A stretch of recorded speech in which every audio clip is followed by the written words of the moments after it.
Yeah, loud and clear.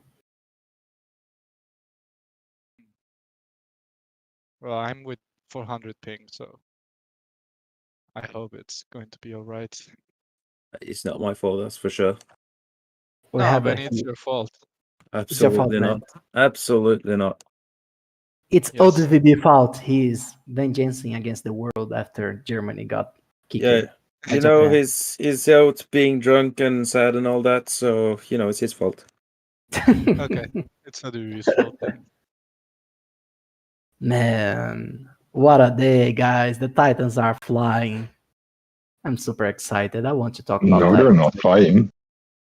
Well, there's You're still in the garage. Yeah, they're still in the garage. You are Right. right, That, Lordo. that gotta be a big garage, right? That's got a whole planet. They had to be built somewhere, right? Yeah, For sure. true. I'm excited. I wish the first Titan would be bought while we are in the brew. We could have reactions and things like that. It would be awesome.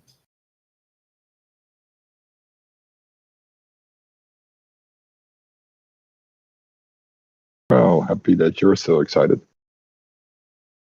Zest, which one you want to buy? Man, that's a really good question, bro. It depends on the objective, right?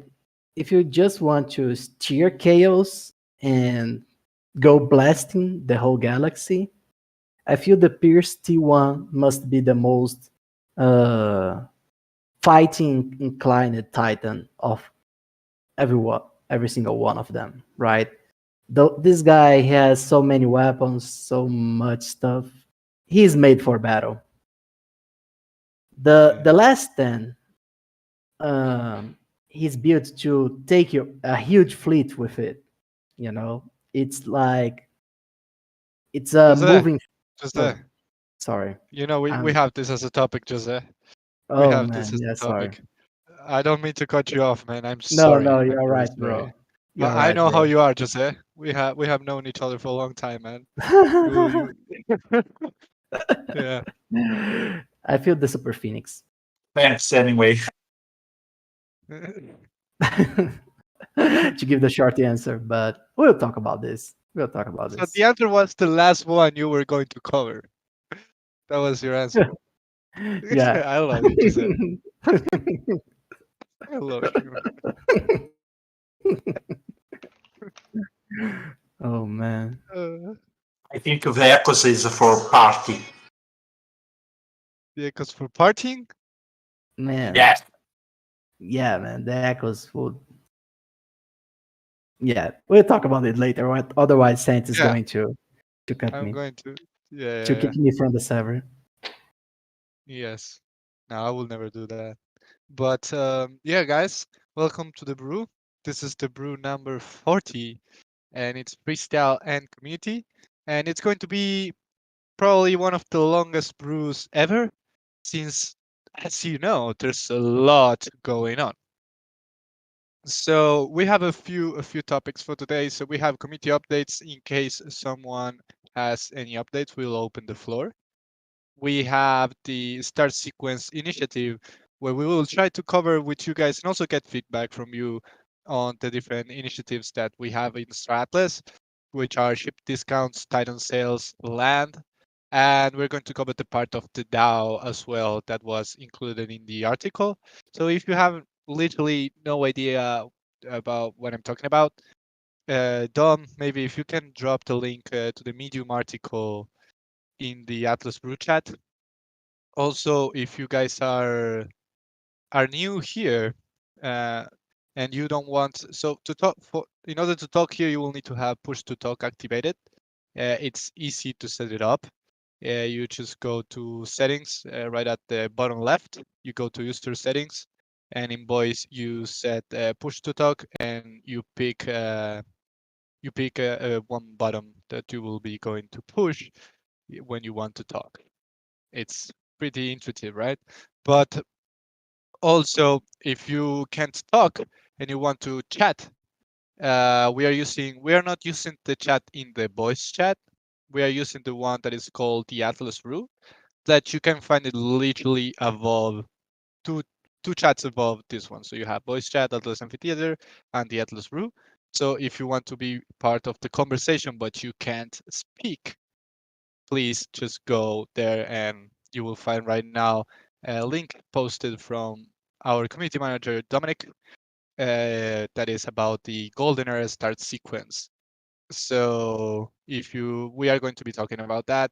If you haven't read it yet, make sure to give it at least a read right now so you can have all the context on what we are going to talk about. So those are the topics, but we also will have the Sage manual run through with our econ team. So we will be having two absolute rock stars today with us that are Eric and Chris from the econ team, and they will be answering questions and trying to explain us better what is the Sage Game Economy Manual. So Dom, again, if you have it close to you, please share the link in the Atlas Brew chat.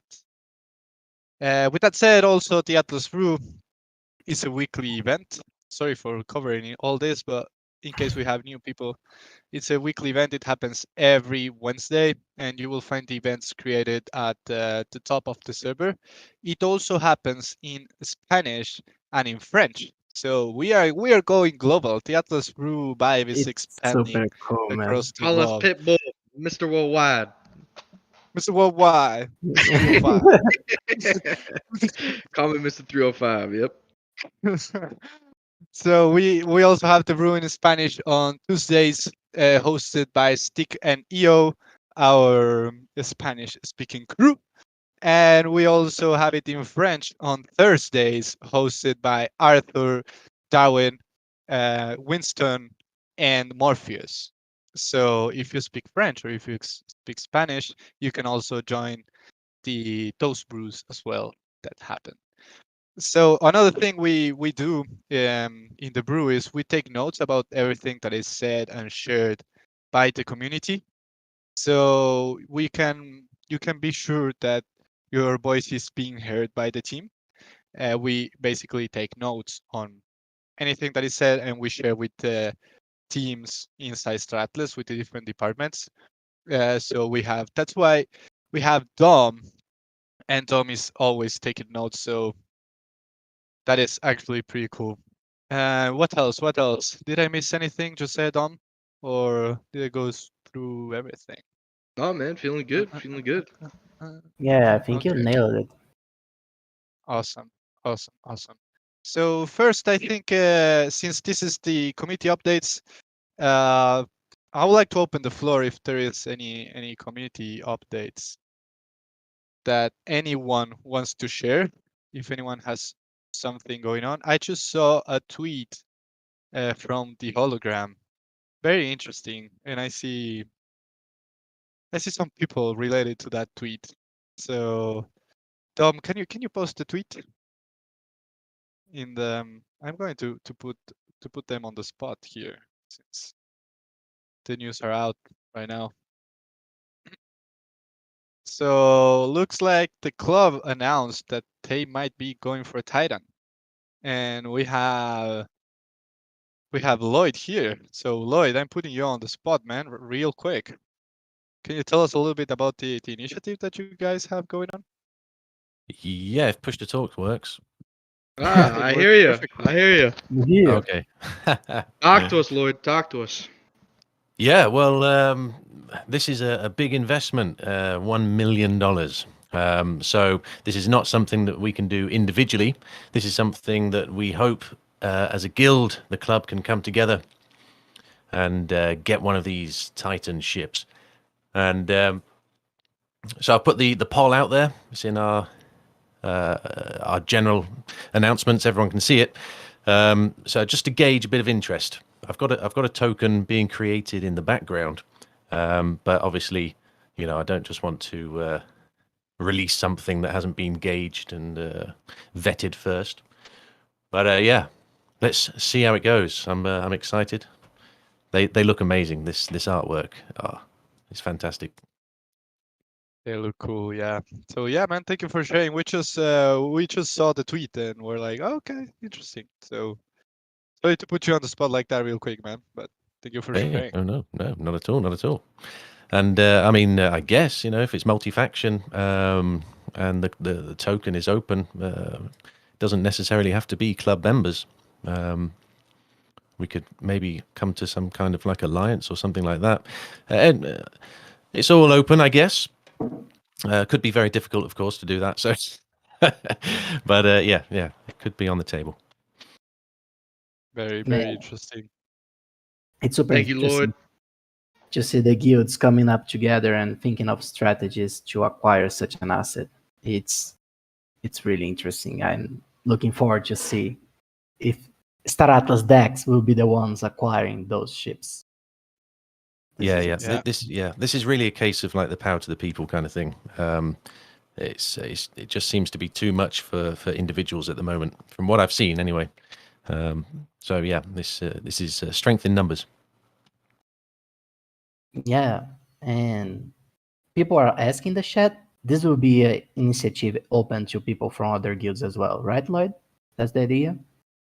Well, like I said, I mean, that's open for discussion. It could end up being very difficult and very complicated.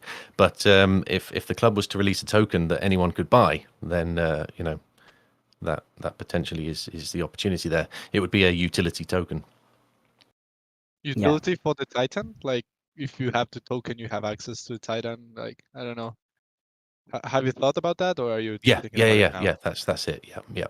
And obviously, we have no idea what we can potentially do, but from the images, this especially this Super Phoenix, there looks like a lot you can do on this ship. A lot of utility could be created out of a token. Sure, for sure. Yeah, we'll Very talk about interesting, that. Lloyd. Yeah, and also I'm kind of thinking tiered access as well, because obviously individuals have various variable budgets. So, we can't just release one at one price.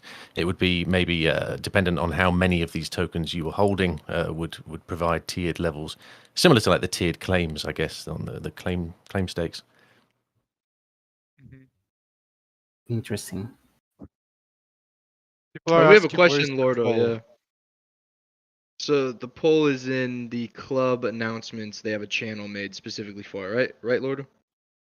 That's it. Yep. On our Discord server, just the announcements. You'll see it. Awesome. And the link can be found in your profile, right? Yeah, you have it. So I've not someone checked. clicks on you now. You gotta check that real quick, huh? Cool. Yeah, it's there. It's there. I just saw it. Yeah, so Cool. my announcement is to club members, but obviously, just saying it out loud that it would be a token that anyone could purchase. So, there's no stopping it. Yeah.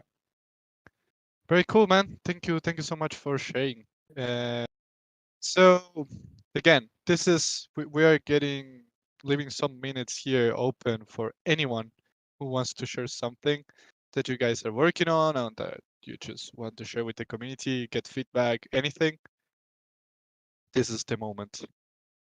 If not, we can move to the next topic.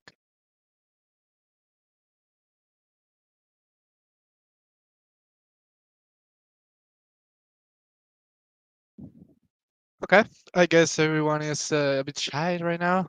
I'm sorry, Lloyd, for having to put you on the spot, but thank you for sharing your initiative, man. Yeah, no worries.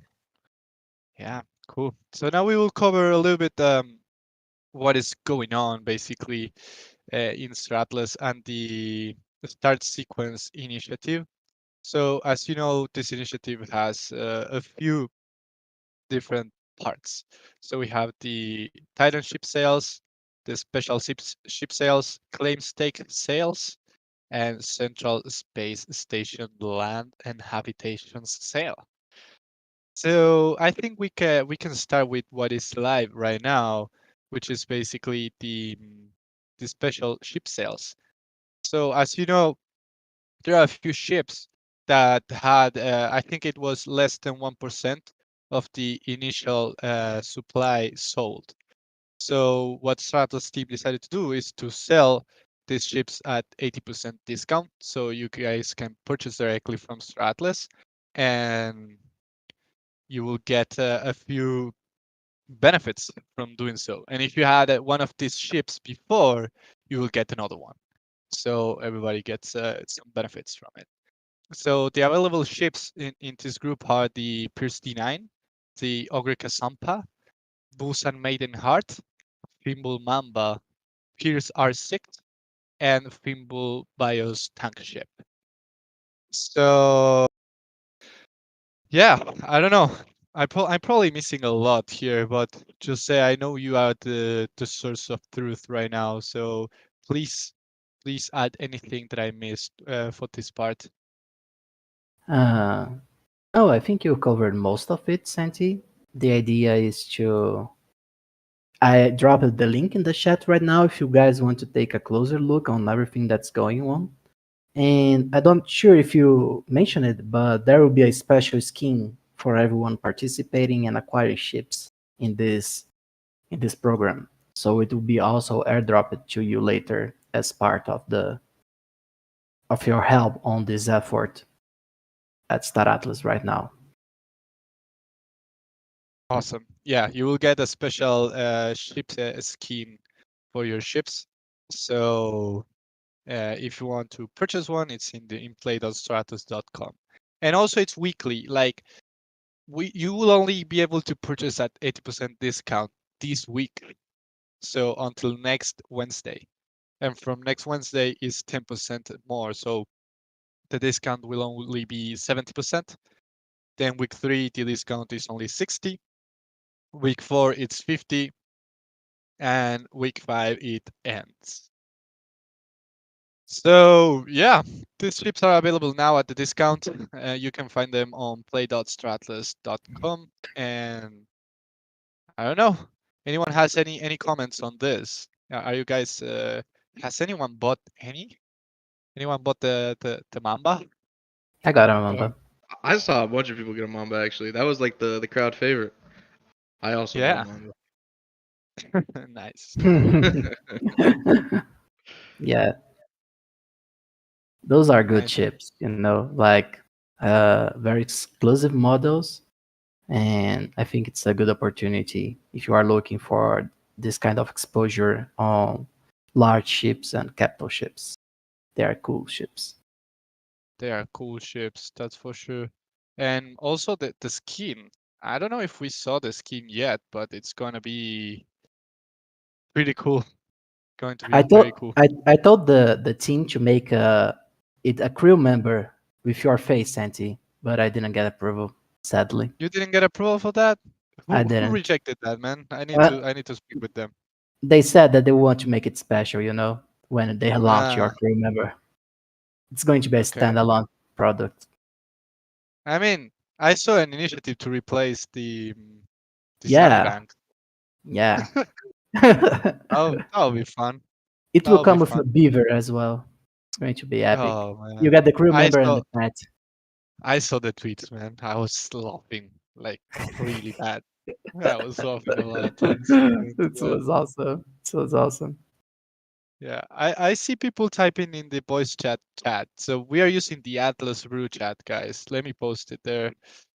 So if you want to be part of the conversation, we always read the chat. In fact, I want to know which one is the committee favorite from all these ships that are at the discount. So I just posted a message, and I would like to see which one is the favorite. So just vote. I'm curious about that. So go to the Atlas Brew chat and start voting. This is I want easy to see that. Mamba. Easy Mamba. Easy Mamba. The tank ship, man. Tank Oh, ship come has a on. place in my heart, bro. They made You the know what? heart. The Maiden Heart's my second place, though. Maiden Heart's my second place, Gazanor. Man, Why they is made the the heart. Mamba your first place? I'm curious about that. I just love the way it looks. It's my favorite looking ship, to be honest. Really? I mean, Wow. you see a Mamba coming at you like that. Oh my god. It also reminds me of pod racing. Yeah, it Okay. remembers of Star Yeah. Wars, right? Yeah, Yeah, exactly. man. Yeah. But the tank ship is super cool. I love the tank ship as well. The Maiden Heart looks like a Gundam, and I love that as well. But I would say the tank ship is my favorite from those. I would say the same. I love the vibes of the tank ship. I Like mean, why do you Yeah. guys like the tank ship? I'm putting you both on the spot. the vibes. Man, I think the style, man. The style is man, pretty cool.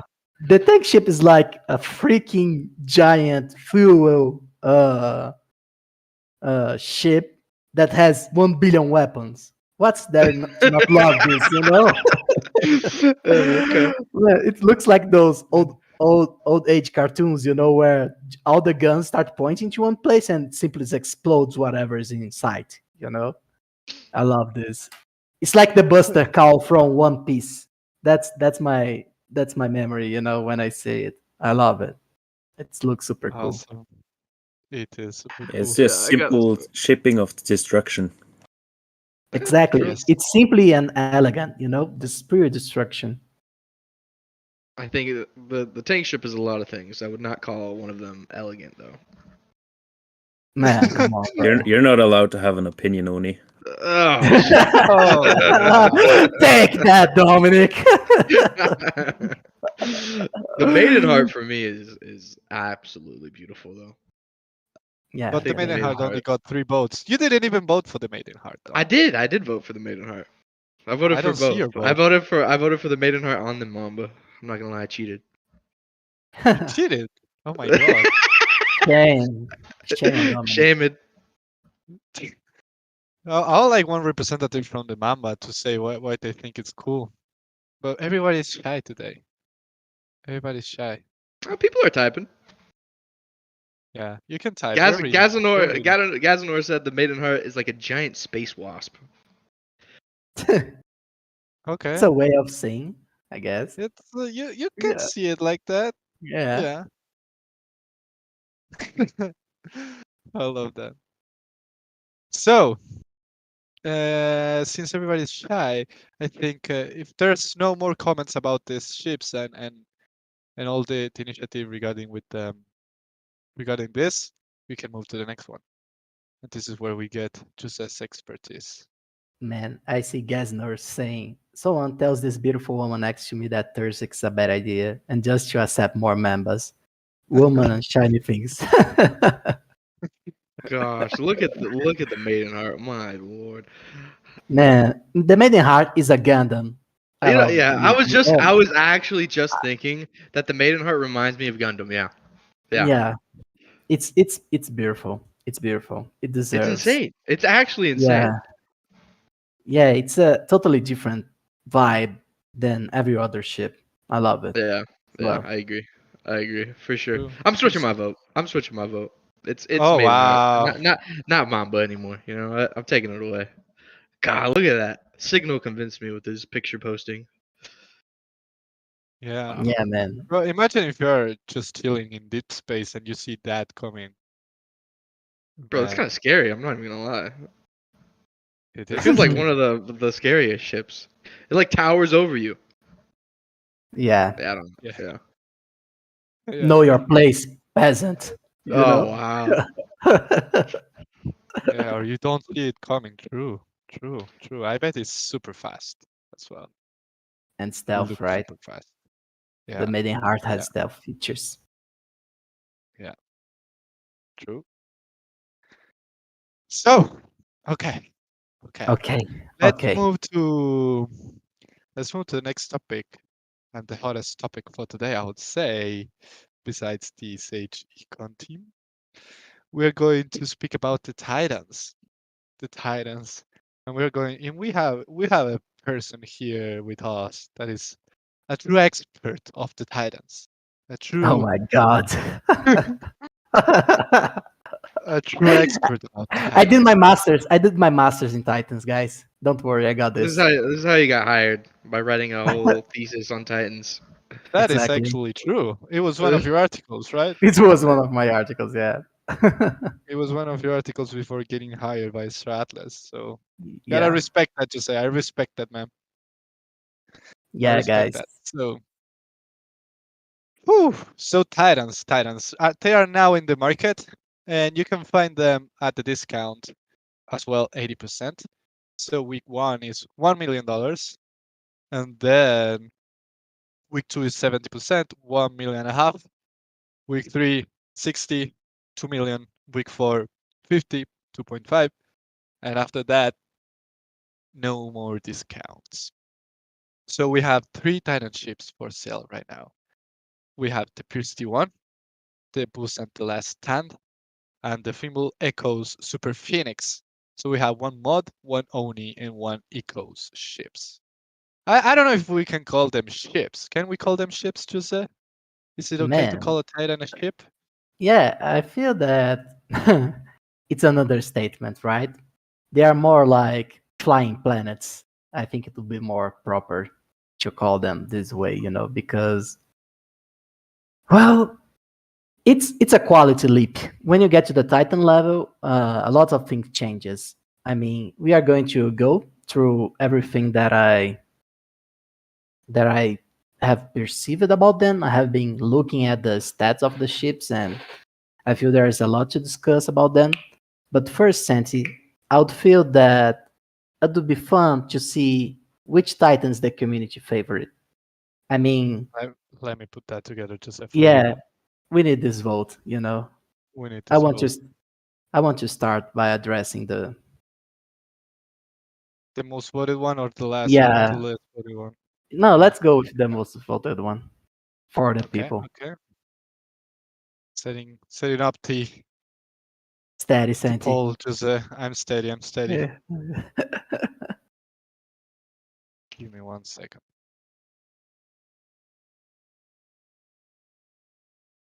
You can sing in the meantime, Jose.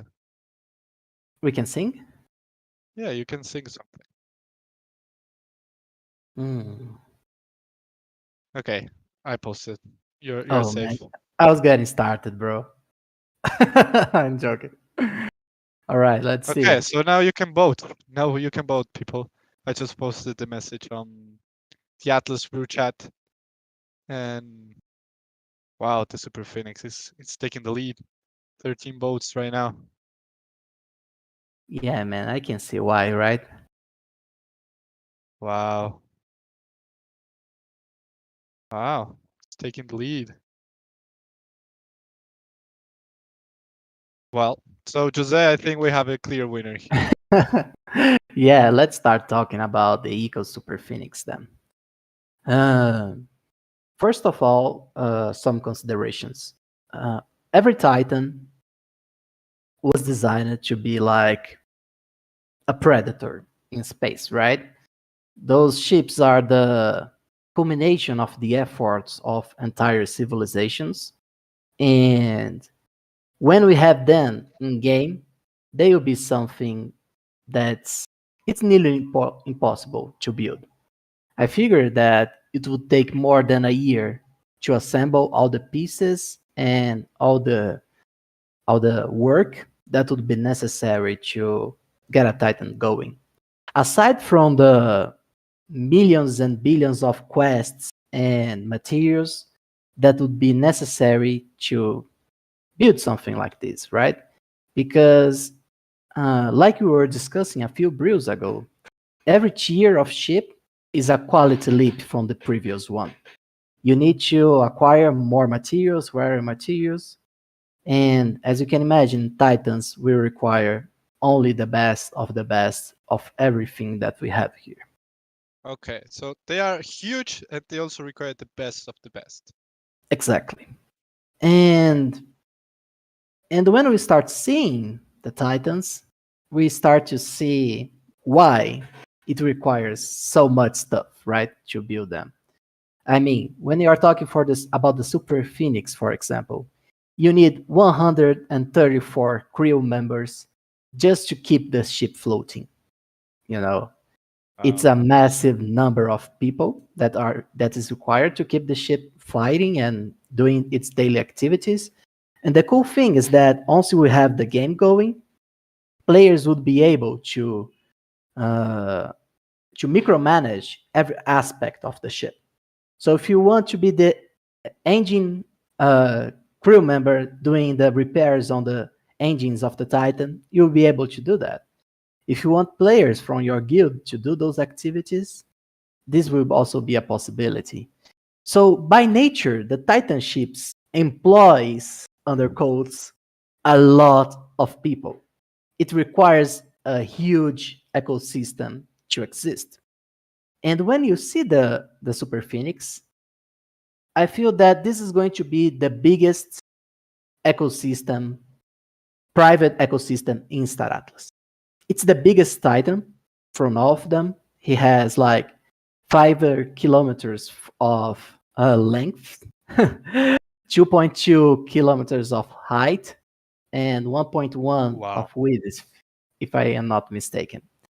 And it's Wow. divided in 3 different levels. And like the housing, the top level is the housing, the beaches, the ecosystems, and all sorts of beautiful stuff that we see, the theaters, the penthouses. It's like paradise, right? But there is a whole floor dedicated to running the ship, and then there's the arsenal.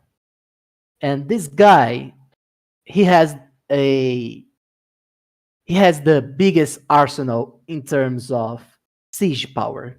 The big thing about the Super Phoenix, outside of being an ecosystem of its own, is its abilities as a bomber ship. He's the ultimate bomber ship in the galaxy.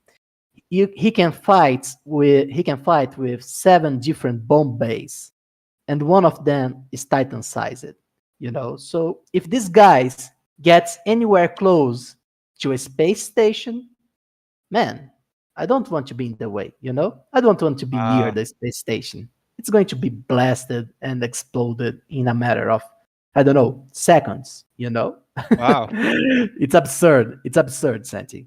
It's like, I don't know how many bombarellas or grenadiers you'd need to rival the single firepower of a Phoenix. I didn't do the math, but it's a huge number of them. Maybe thousands. I Wow. don't know. It's absurd.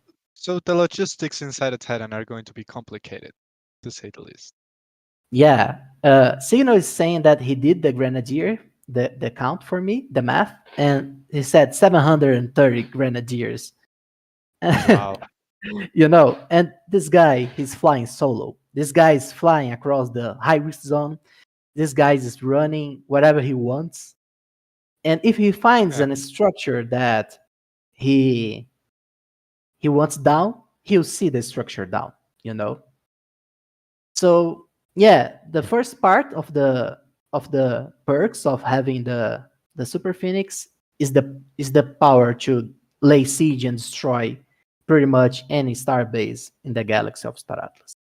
And the second one is the driving power of the ecosystem within the Super Phoenix. And the most important thing right here is that the Super Phoenix somehow bypass the police requirement to create laws, because the Super Phoenix is as big as a star system in terms of, I don't know, land, like it's a huge thing. And Oh, that's very interesting. That's very yeah, interesting. that was something that I was thinking to myself today, like, because you are able to harness the power of thousands of people inside the Super Phoenix, but you are not bind to any jurisdiction inside Star Atlas.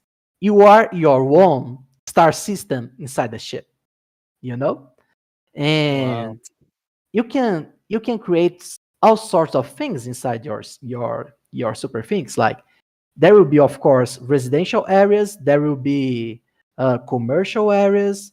There will be, man, it's absolutely insane.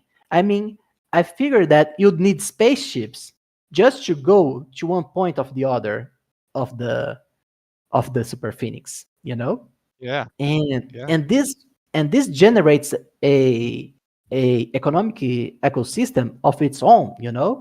I mean, I would love to be living inside one of the many apartments that we see in the concept arts of the Super Phoenix. You know, like imagine that, Santi. You wake up, you get into your virtual reality apparel, and you wake up inside your apartment in the Super Phoenix, flying across the high Wow. risk zone, and you move your head to the right, and you see the private beach, which you just for you and your friends. You know, you Yeah. said who can go to the beach because you own the entire planet, basically. You know. So yeah, man, I feel that this is going to generate titanships on itself. Is going to be an entire economic loop. I mean, titanships will require players to bring it resources from outside, and I feel that this will require massive coordination and will generate millions of opportunities for everyone that's involved with it.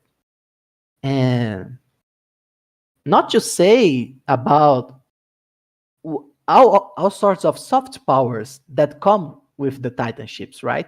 Tell me, Because Jose. Tell me.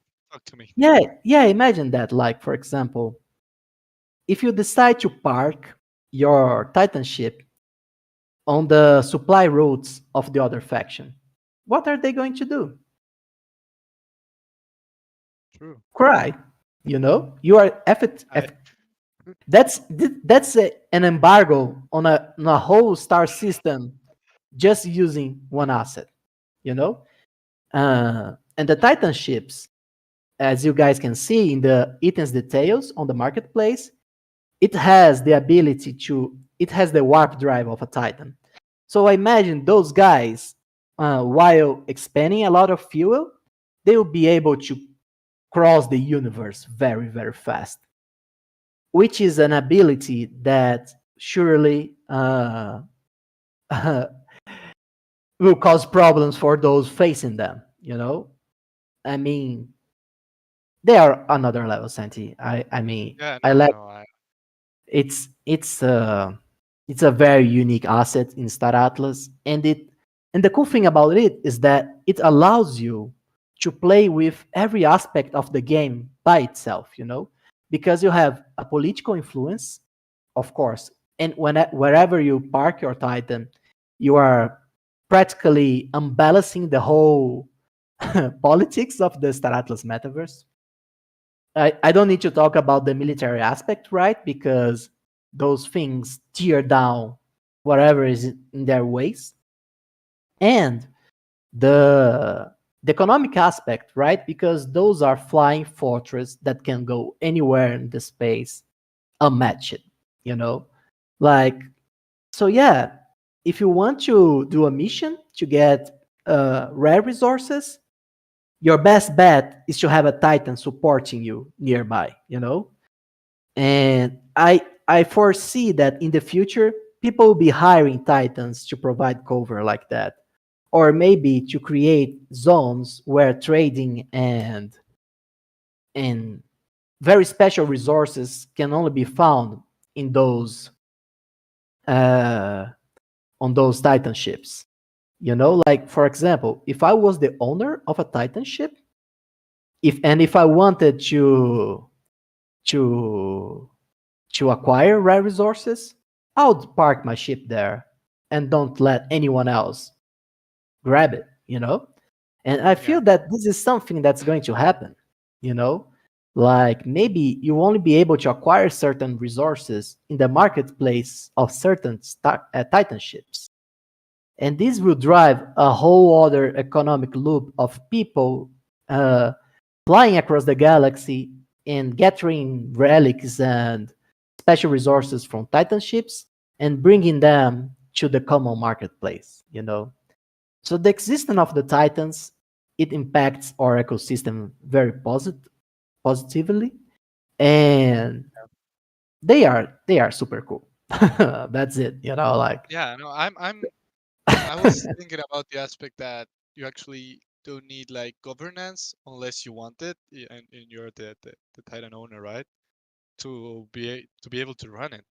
Like if you exactly. run a star system, there are a lot of things that you will need to take into account. But if you have a Titan, it's different, and it's the size of star system. So wow, Yeah, I- it's private. yeah, it's private, exactly. Yeah, Think about that. I didn't think about it that way, man. like yeah, like for example, you can create. You are the owner of the Titan, right? You can Yeah. create badges to allow people to enter your Titan, and those badges could be subscriptions or things like that. Creating entire rental income models for people to live inside the Titan, get benefits from living there, and also uh, engaging in being in the ecosystem of the Titan, right? To be exposed to the economical ecosystem of the Titan. And the owner of the Titan will be the one setting the rules for that, you know? this is this is this is what makes the Titan so special. It's like a moving planet, but you don't need to answer to anyone, but to the owner, but to yourself. Yeah. And this is a great advantage of the Titans by their nature. Wow. Yeah, that is sick, man. And talk to me about the other two, man, because you talked to me about the Super Phoenix, but what about the last stand or the Pierce T1? What makes Man, them man, special?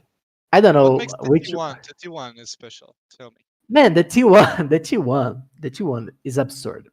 I mean, I was looking at the ship stats, and it was something super absurd. Like, for example, let's say the I have the actual numbers. Hold on a second, I'll find it. Okay, I got it.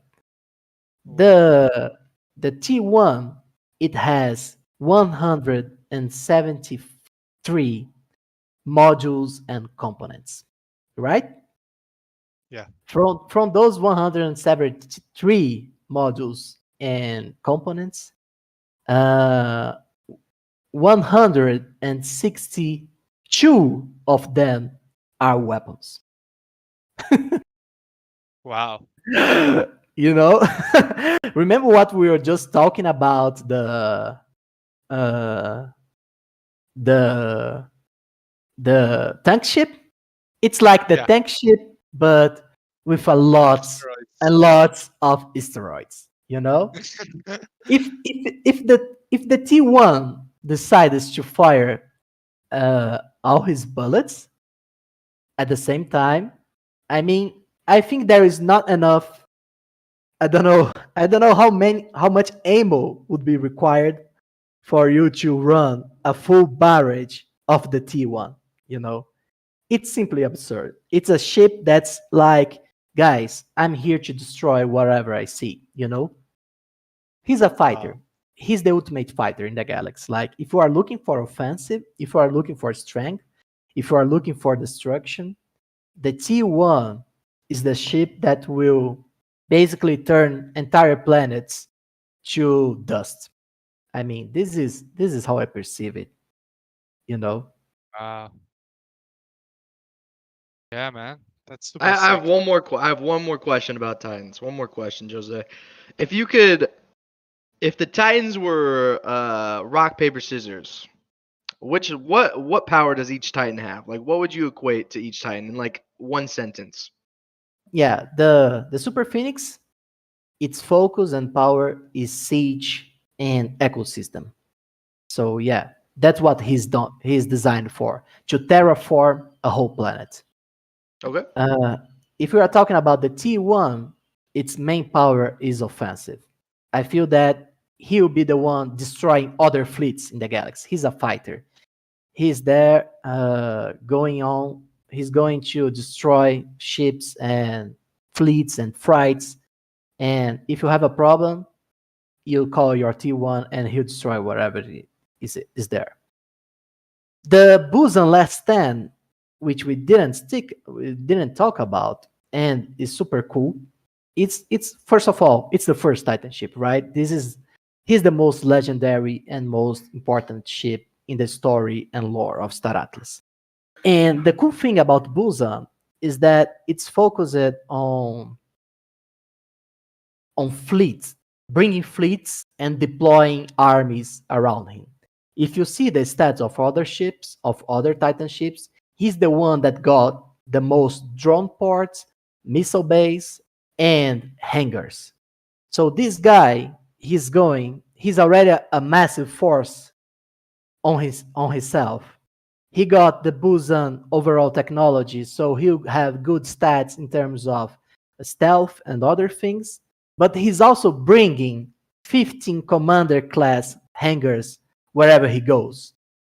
So he's the special guy to go behind the enemy lines and wreak havoc on whatever is behind Wow. the That's front of the battle. an interesting strategy. Yeah, exactly. The Busan Last Stand, he was built this way. And in the lore, that's what he did to destroy every single faction in the Convergence War. This ship actually destroyed the other factions by himself. You know, he's the reason why the Convergence War ended.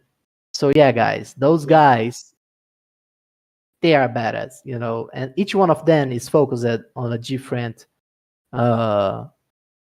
different strategy, on a different focus, like I said, and you need to find things that better suit your needs. Yeah. Wow. Very interesting. Very interesting. And now Jose is not making things up. Signal. We are theory crafting, and also Jose has all the data, and nobody knows more about the lore. So I think he was referring to the last stand and the last stand ending the war, and that is in the posters, right?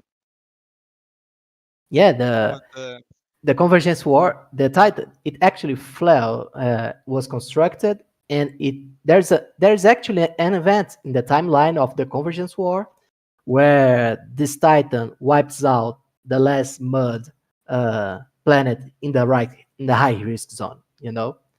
And when this happened, they did the Treaty of Peace because people figured that they couldn't take a Titan on at that point in time, you know. Okay, so this is some lore alpha, right? Yeah, A little this bit. is Alpha on the lore. Yeah. Okay. Signal, you managed to get some alpha, Signal. You managed to get some lore alpha. Yeah, I, I, I, I got baited. That's it. I got Oh my baited. god. You I guys got remember this signal. Oh my god. So yeah, I was going to ask you more about the Titans, but we have 15 minutes left until our econ team joins. So yeah, let's move to the next topic, and we can have a brew about Titans like anytime. Probably we can do the next game mechanics brew about how the game mechanics of the Titans are going to be. So don't worry, guys. We got you. We got you. I saw some questions like how is a Titan versus Titan combat going to be, but Oh, that's a we'll good get question. yeah. But I know Jose will be talking for like 1 more hour if if we go into that. So let's just move to the next topic and let's come back to Titans probably on the next brew or soon ish TM. So then we also have the land sales. Who's excited for land? I think that is going to be super interesting. And also, so the land is going to be in the CSS station, so Central Space Stations. And yeah, it's also going to be there are going to be 5 different tiers.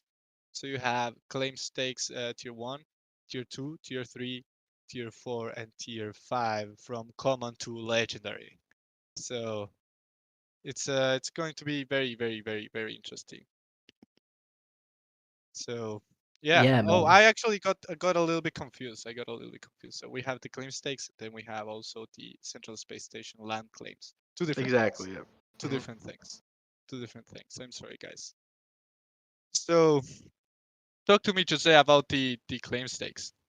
Talk a little bit to me. Yeah, yeah. The claim stakes. I think that the accounts team will be able to give us more clarity. This is something that Okay. Chip and the others are working on. But from my understanding, and here is Jose theory crafting, guys, don't take this as financial advice or anything of the sorts, is that they will be integrated in the Sage ecosystem by creating the structures necessary for the ships and other people to mine in a planet. And this will happen in a way that players will apply the claims in a ship, in a planet. They will build the infrastructure necessary, and then they will come with their ships and crew members and explore those claim stakes. And there will be some sort of compensation between the owners of the claim stake and those that are mining the planets for the ecosystem. And there will be, of course, a possibility of you attacking claim stakes. So you disrupt a planet mining operation and things like that. So this is like the basis of the mining structure that we envision for the end game of Star Atlas.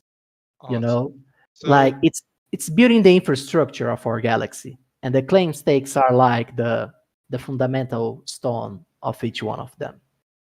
So for someone new, like, what is the main difference between a claim stake and a central space station land claim?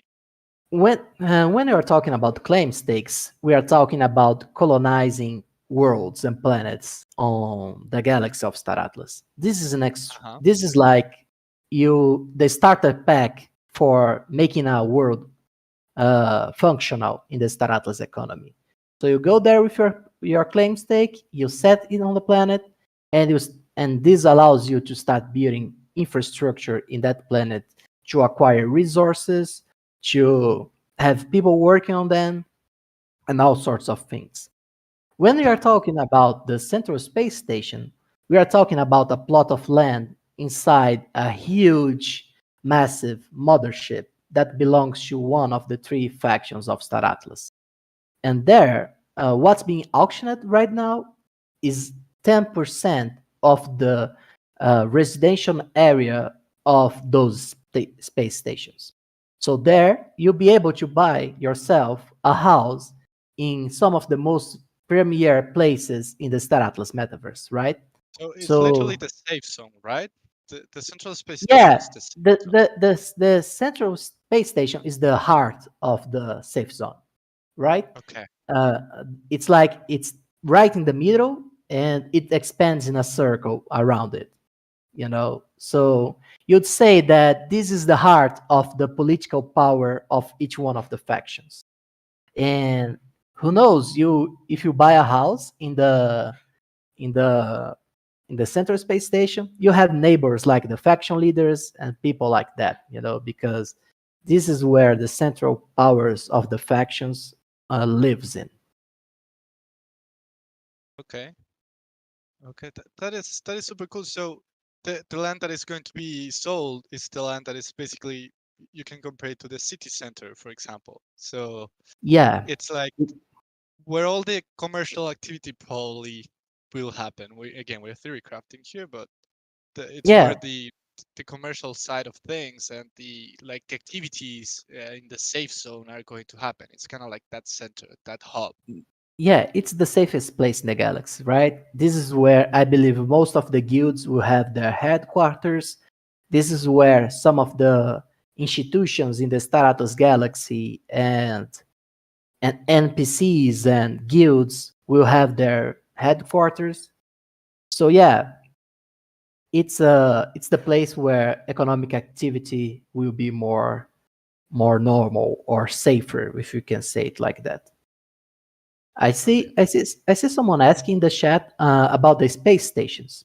The space stations, they are structures, smaller sized structures than one of the central space stations, but they enable you to create a space for people to trade, maybe to have living quarters as well in any planet in the galaxy.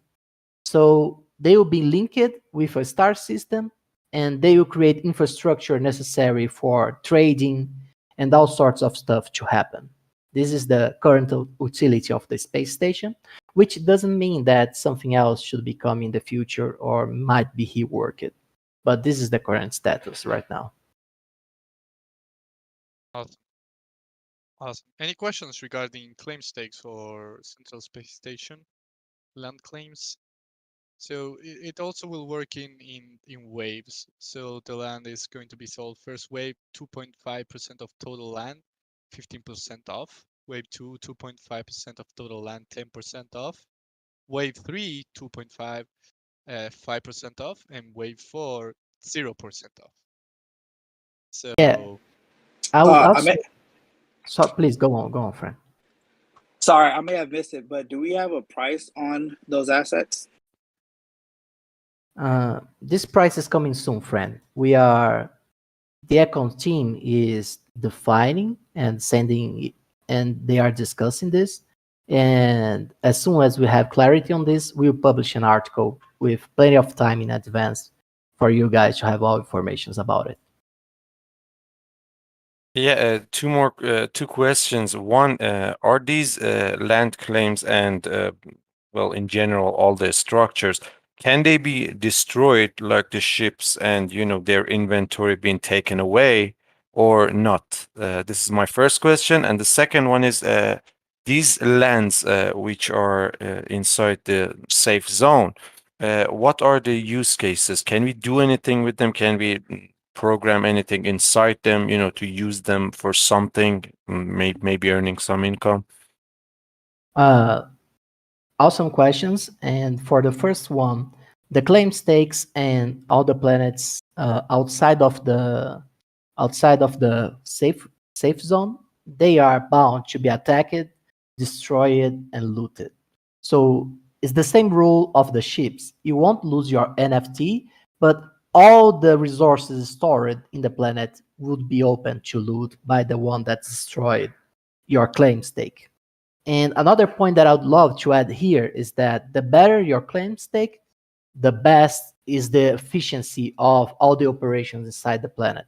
This is also something that we should emphasize, and there will be a description on when we start on the article that's coming up that will address very specific questions and give you guys all the information necessary about claim stakes and things like that. You can't take the stakes on the medium risk zone, Bomber. So far, this is the current design. What you can do is like you destroy them under codes, and they need repair to be reworked. But this is still being designed by chip, and this is subtle. This could change, and I mean, I don't have all the answers right now about this, but as soon as Chip got this, I guess we'll set up Brew with him and we'll discuss all those mechanics and yeah, etc. there are a lot of more details that are going to come closer to the date. These are going to be available. So yeah, more details soon. 4 to 6. And there was another question. Also, just say my question is, I think somebody asked this, but so claim stakes can be destroyed, especially if you have like them in different zones that are not safe. But can my Central Space Station land be destroyed? No, it's the safe zone. I mean, theoretically speaking, just if you were able to take down the whole station, right? And those positions, they are the most secure places in the galaxy. They are the heart of the factions' powers. Things like, for example, the headquarters of the Pierce Industries should be in the Mud Central Space Station and things like that. So, yeah, it's the safe zone. It's the safest place in the galaxy. So you can't have your land destroyed in the Central Space Station in the current game design. Okay, interesting. So let's see if there are any more questions. Again, we don't have all the info on this yet, but a lot more will come. We will try to answer what we can. Yeah, I asked another one about the utility of the lands inside the safe Oh, zone. yeah. Yeah. The lands that are being sold right now, that will be sold, uh, Yeah. they are the residential area lands. So their purpose is to allow our players to have a place to live in the central space station. But this doesn't mean that you won't be able to do things with it. On the contrary, there will be a lots of features in your residential area. First of all, you'll be able to build your own house, and there will be customization of this. And there will be place for cargo storage on those areas. So if you have resources, you can storage there free of charge. If you can, there's also the ability of crafting stuff in your, especially resources in your in your land. So you get more efficient resource generation, like fuel, food, and etc. If you craft in your residential area, there will be a bonus to that. And yeah, there's the aspect of you have a place to live in as well. But we'll be disclosing a full list of habitations utilities when we deploy the article of the land sales. Uh, Keep your eyes open for that. It's to be coming soon. Yeah, thanks, man. Just as you were talking, one question just popped into my head. Space stations, as Michael have said before, can be upgraded. Like, you can put different modules in it. My question is, if someone destroys your space station, if it's not in the safe zone, if they destroy it, you gotta make it all over again. You start from level 0 and then you gotta level up, or no? Yeah. In outside of the safe zone, uh, structures that get destroyed in the medium risk zone, structures that get destroyed will need to be repaired. You know, and I don't know how deep this repairing is. This is a question for Chipto, but this will surely be a setback. It's not good to have your stuff destroyed. That's for sure. And if the space station is set in the high risk zone, it's gone. It's simply destroyed and becomes loot for someone else. But there won't be a high risk zone in the near term in Star Atlas. Cool. Cool. It's 4 p.m. for me, which means that we have the special guests. So we have Chris and we have Eric from the econ team. So guys, if you know someone who is interested in Sage and how the economy is going to switch from Score to Sage and what is going to happen, what are the mechanics that will be in place, if you're interested in that or you know someone who's interested in that, this is your part of this brew. So welcome guys, welcome Eric first. Can you hear me, Eric? Loud and clear. You got me? Awesome. Yes, how are you, man? Oh, I'm fantastic, man. Ready for this. Been waiting months for this. Awesome, man. Yeah, I know. You have been teasing as well in the previous brew, so it's awesome to actually to have it. So maybe a really short introduction from you, Eric. Everybody knows you, but um, Sure. Sure. I'm the very senior, brief introduction. senior director of economics. I oversee and manage the team that gives economic direction to the founders and obviously work through a lot of the numbers and details. We've got Chris here today, which I'll make sure we can hear Chris. Chris, can we hear you? I don't know. Can you hear me? Gotcha, man. Yes. Wonderful. So, Dr. CKS, as you may have known him from Twitter, is the director of our game economy and the details of the game itself. And he just got his doctorate last week from the University or Purdue University in Indiana, and he is here to go through the document that he primarily wrote with myself and the econ team. So we're pretty excited to go through this. We know there's a ton of things going on. Hopefully we can all kind of get through this, concentrate, and we'll take some questions towards the end, Santi, if that works for you guys. Awesome. Yeah, for sure. I think it's very cool if we do like we go through the paper and then we open up the floor for questions. So right now Yeah. Dom is sharing his screen. If someone maybe from our mod team can restream Dom's screen so we can get more than 50 people in, that would be awesome. If not, okay, awesome. Thank you, Stick. Thank you so much. So I'm also dropping Eric's and Chris's Twitter profiles in the Atlas Brew chat in case you want to follow them. I don't know if you guys tweet a lot, but I don't know. Maybe people want to be updated on everything econ related.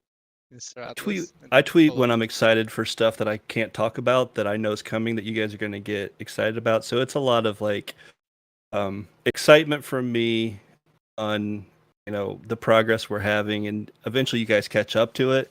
But it's almost like as it's coming and going in our daily meetings and as we get going. So, but I don't give too much details because I'm trying not to be too much of an alpha leaker. Anyway, if you guys want, I can kind of guide us through which page we're going to talk about, and you guys can go to it. So we're going to start on 2, and the way this will work First, is you Eric, guys jump. let me Go ahead.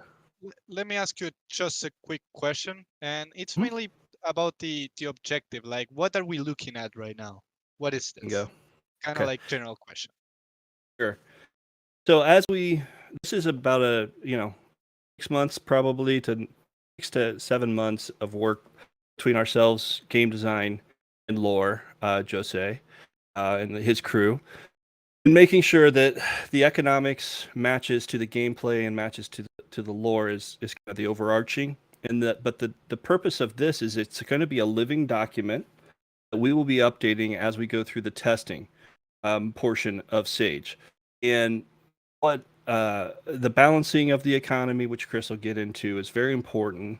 But also just understanding if you're a player and you are anticipating Sage and how you'll play Sage, because that's how I view everything myself. Is I love games, I love economic games.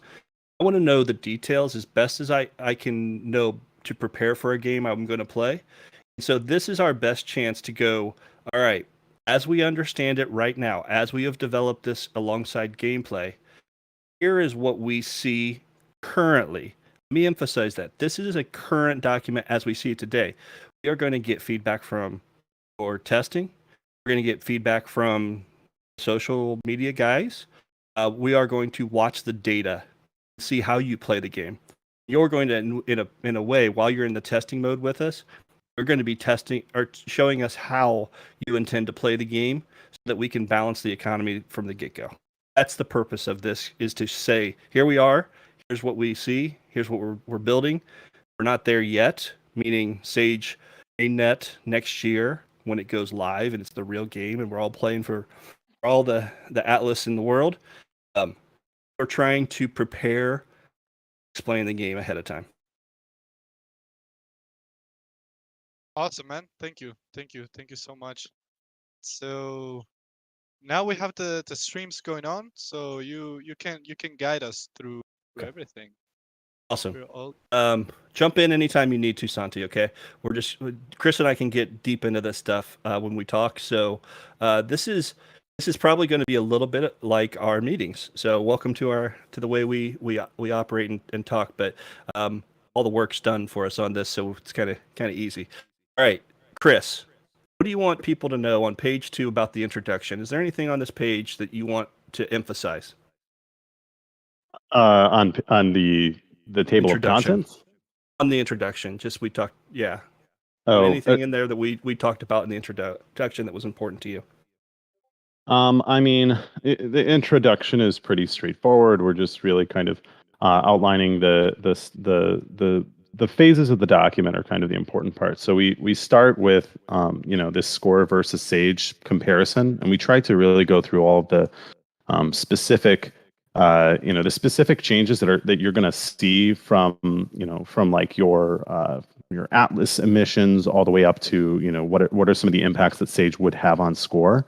But so that's kind of the first section of the paper, and then the second part is really to focus on each of the individual game economy mechanisms. And there's a lot of emphasis here. We want to make sure that we emphasize the fact that the mechanisms, there's going to be a game manual out there that Chip and team are going to put together. This is not that. This is going to be, this is purely trying to keep it as strict to the economy as possible. So we want to make sure we're only talking about economic stuff. So there's a bunch of gameplay stuff that's not really mentioned in this document. And don't feel like we forgot about it. It's just not relevant to the game economy. So yeah, I think that's all I'd have to say. Gotcha. And then we're using, Dom, I just sent you a message. On these, we're going to use the bottom right number where it says 1 in the black as the page number. So if we go down to page 3, that is the first graph we want to talk about, where it's in detail for the score versus Sage. So Chris, what are you seeing here, and what do you want to highlight on this? Yeah, so I mean, like the most obvious thing here is that so this table where you see score, Sage, expected change at the top, that's exactly what it says, exactly what it what you think. We're basically we're unleashing all of these different gameplay mechanics that are going to have economic consequences. So you can really see score pretty much at Atlas earnings, Atlas locking, Polis locking, and R4 burn. It's a very straightforward resource management game. And then Sage is not only is it going to be a live action real time game, you've also got all of these gameplay mechanics. So the most important distinction, the biggest gameplay distinction between Sage and Score is that in Sage, all actions, all of the economic productivity, all of the economic activity is action based. So if you're a player and you spend 10 minutes doing something in Sage, that is going to translate to, you can almost think of it as your productivity rate or your wage rate or something like that, where it's like every minute I produce this much because I'm working, I'm in the Sage economy and I'm doing stuff. Whereas in Score, as long as your ships are fueled up, you don't have to worry about actually participating in that economy. So now we go from this like fixed rate economy to this variable rate economy where everything is living and breathing by the way the players behave. So if the players are focusing on one gameplay mechanic and ignoring another one, you're going to see that trickle through the entire economy. There's going to be scarcity of certain resources because players aren't focusing on mining those resources, or there's going to be a surplus of something in the marketplace because people aren't participating in one action or another. So there's going to be a bunch of this is a very, very dramatic difference between Score and Sage when we go from like this, we often use the word welfare in Score to a real wage economy where people are earning because they're playing. So somebody who is not willing to put any time in is not going to earn as much in Score as in Sage as they would in Score. But those people who are willing to spend lots of time in Sage then are going to earn more in Sage than they would in Score. So there's kind of this trade-off where players who are willing to put in effort have the potential to earn more in Sage than they would have in Score. So yeah, I mean that's kind of the big, broad, overarching difference between the two. We've got a couple of I think kind of cool points here, and even maybe some graphics that explain some of the more nuanced actual changes that you might be able to pick up on when you're playing Score once we actually release Sage. So I think we probably move to the next next Let's page. move down to the next one. Yeah, down there, and this one really talks about the net Atlas yield with Sage, and kind of this is illustration purposes, guys. This is what we intend to try and create, and what we expect will happen. Chris, you want to go through it? Yeah, so this is like Eric said, this is purely illustrative, right? We're not trying to say that we ran some crazy simulation and this is these are the results that the simulation yielded. But although we did do a simulation, but we're not none of these numbers are final. But the idea here in this bottom graph at the bottom of this page, and Dom, if you could scroll down just a little bit. Thank you. Yeah, so what this is showcasing is on the left-hand side are the actual net Atlas yields of each ship in Score. So if you look at the small, you can see there's about, the net Atlas yield is just over 30 for a small ship. and that's in the gray line. That's the gray bar. All the way up to a commander, which the net atlas yield is about 3,000, or just over 3,000, about maybe 3,200 for a commander in score. The gold bar is this hypothetical where now you're earning R4 in Sage. You're going to a planet, you're going to an asteroid belt, you're mining up hydrogen, you're mining up copper, iron, and so on. And you're literally taking those raw resources and you're converting them. You're in Sage into R4. So you're taking those R20 in the universe and you're converting them to R4. So, for example, hydrogen turns into fuel, and then you're taking that finished product, that R4, and you're literally like fueling your other ships in score with that R4. So let's say I take a small ship into Sage and I mine up 1,000 units of fuel. I can take that 1,000 units and I can go and put it into a capital or a commander ship that's still in score. Now, this is going to be super powerful and valuable at the beginning when we first launch Sage, when you can first, actually yield R4 in Sage, because a lot of the progress that players make is going to directly impact the types of ships and the size of ships that they're able to operate. So you can't just day one start flying, a Titan around. You have to earn the level and the experience in order to be able to man such a powerful ship. So there's kind of this incentive mechanism where you're kind of double earning in Sage. So you have your Atlas earnings from Sage gameplay. So you have your Atlas emissions, but you also are kind of earning R4 and you're earning other stuff in the open economy that you're able to then take back into your score, fleet and fuel up a capital ship with a bunch of fuel that you just mined in Sage, for example. So that's really all this is doing. All you're really seeing here is kind of us subtract. If you were able to make up for all of the R4 cost in score through Sage gameplay, then that yellow bar is what you would see. So that's kind of your gross net atlas yield, or that's your gross atlas yield. Whereas the gray bar is net atlas yield minus the R4 cost. So this is just emphasizing how your yield can go up by playing Sage. Hey, Chris, real quick. Can you do a less than 1 minute? What's R4 and R20, just to make sure everybody in the crowd knows? Oh yeah, for sure. So R4 is something that's been around, forever in Star Atlas, and this is the basic 4 resources that are used to essentially fuel up and gear up a ship. So that's fuel, food, toolkits, and ammo. In score right now, there's a set burn rate of those R4, and we're going to get into this more in depth later. But there's a set burn rate in score for those R4.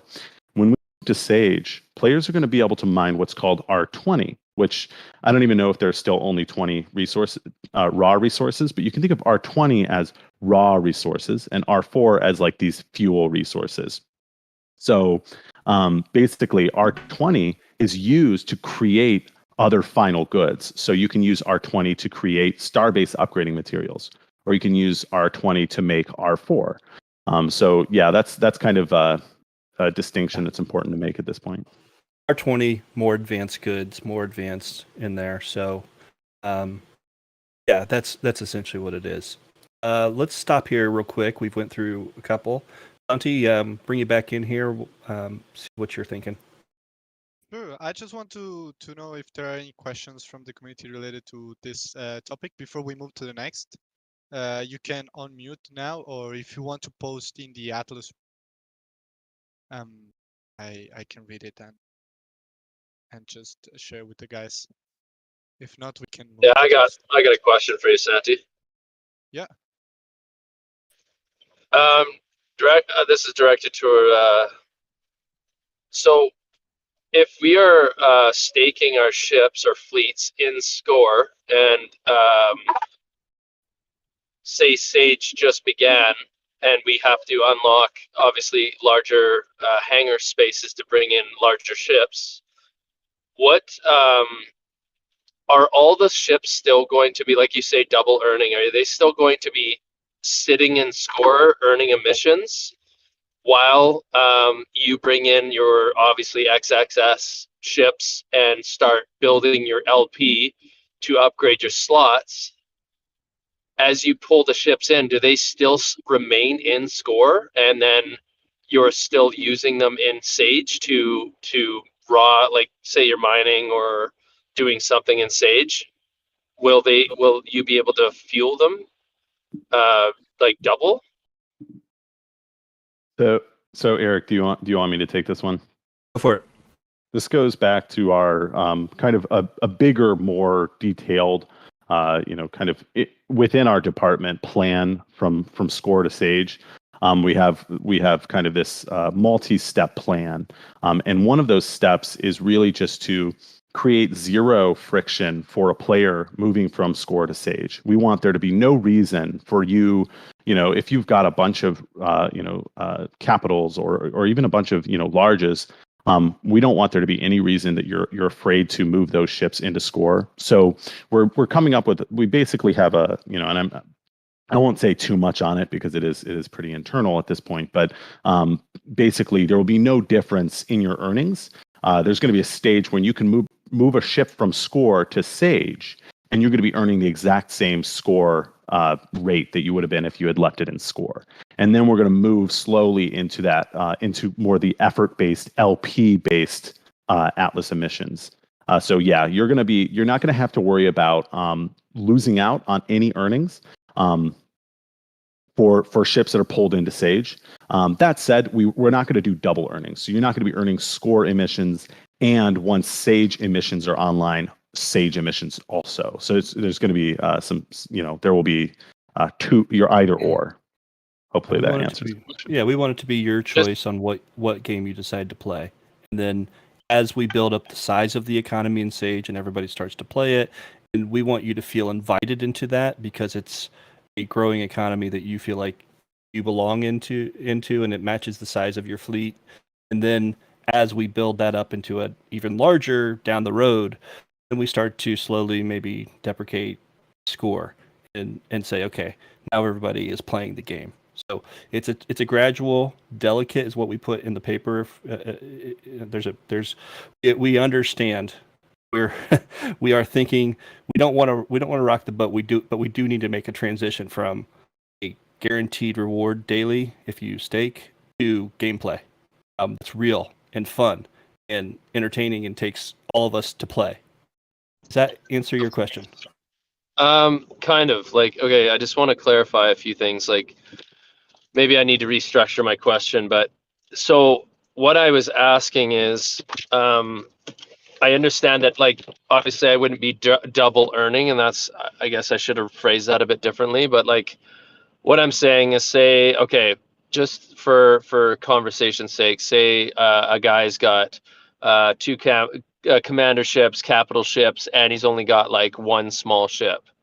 And you're saying that the transition going from score to Sage is going to be very like gentle.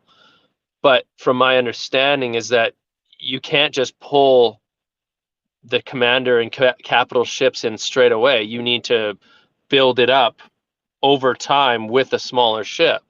So what I'm asking is, like, while those other smaller ships are in building and I guess they would be earning Sage, will your fleet that's sitting behind in the inventory in faction fleet be still earning rewards, or is there like a transition if you go to Sage with anything then that just, you know what I mean? Because like you obviously said, I remember you saying that you're going to make a transition that the guys with bigger ships can pull their ships in, but you can't pull them in if you don't have a large enough hangar, right? So they'd just be sitting there essentially. So what you're saying is, on Sage, there'll be a platform that standing by ships will be still earning score technically while the others are playing. Is that what you're saying? Yeah. So Eric, do you think we can drop the code name for what we're calling that? I mean, to me, it's pretty straightforward. We've already really kind of talked about it. Basically, that's exactly right. So like when you move a ship from score to Sage, you can imagine we're kind of, we're toying around with the naming, but you can imagine it's almost like your garage. Score kind of becomes your garage in Sage. So it's going to be a very like, there's going to be no difference. You'll be in Sage, but you're still going to be getting those earnings. So you don't have to worry about, I'm not sure if that answers your question. I'll stop there. Yeah, that makes sense. Yeah, it does, because you're trying to transition from Score to Sage, of course. But like, I guess, and I'm sure like, I'm not the only one in the community, but like there is obviously a lot of us that do have full-time jobs, and we won't be able to commit like 10 hours a day playing with our whole fleet, trying to earn LP and emissions and what have you in Sage. Yeah, for sure. So I'm just trying to figure out where that's transitioning.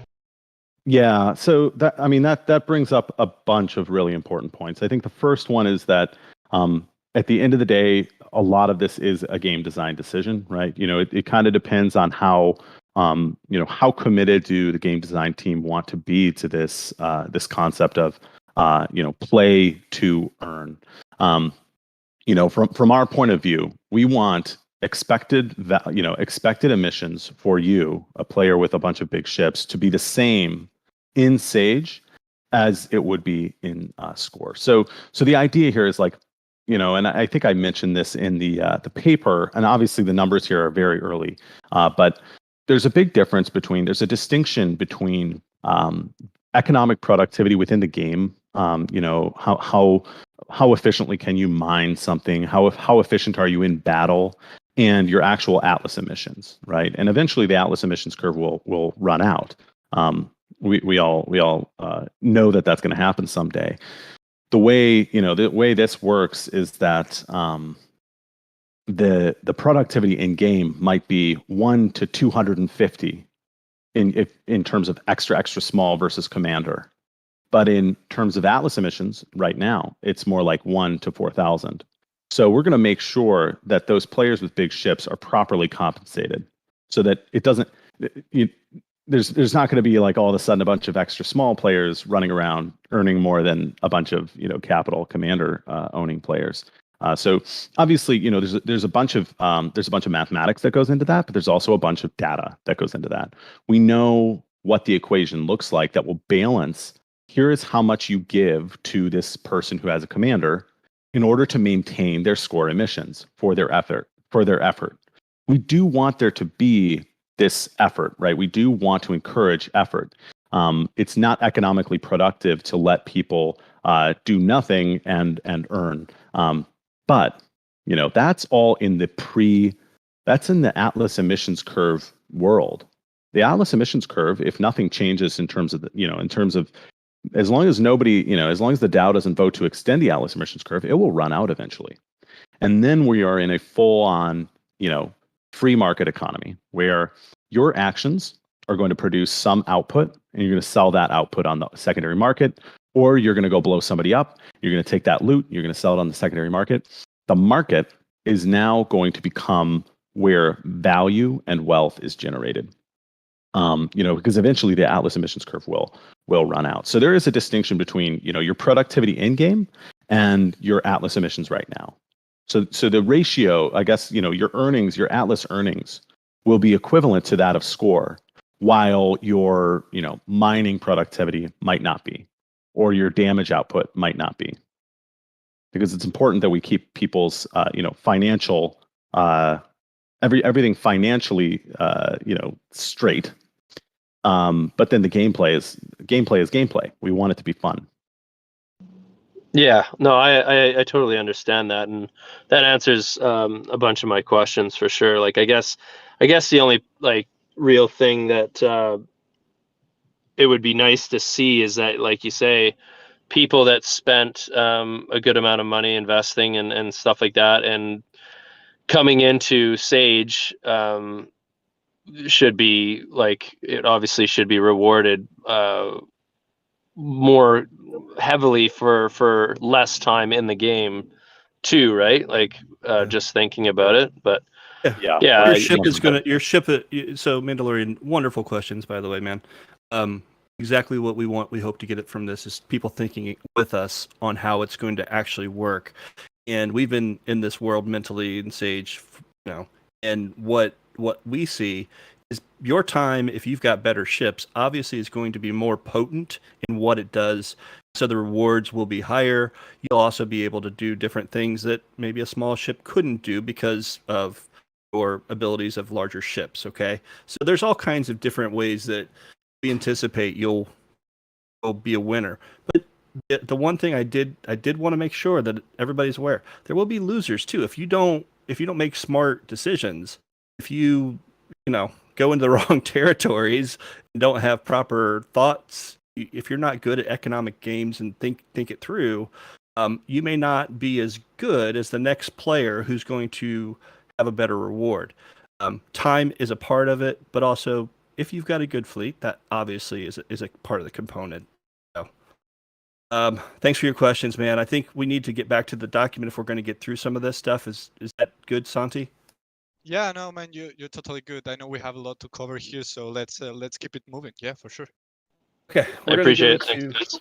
Oh, you bet, man. You bet. Okay, let's go to page 9. And Chris, Should we take a quick look at 7, Eric? Oh yeah. I thought we were gonna I'm sorry. mention That's those my bad. 2 points. Yep. Let's Oh, hit these yeah. 2 points really quick. 7. Go ahead, Chris. Yeah. So this is basically just kind of talking about.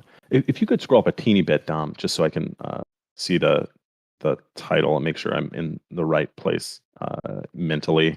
Yeah. So this is basically just emphasizing in terms of R4. This is a really kind of interesting topic because R4 right now, in terms of the score to Sage transition. Like I said, Atlas emissions is pretty straightforward. We're going to make sure that players are properly compensated in their Atlas emissions. We're not too worried about that. The more complicated thing is R4. How much of it do we burn? How much of it do we offer on the primary marketplace? How much of it do we expect players to have to earn? So this is something that is going to be, we use the word delicate a lot in this document, and this is going to be one of those that's very delicate.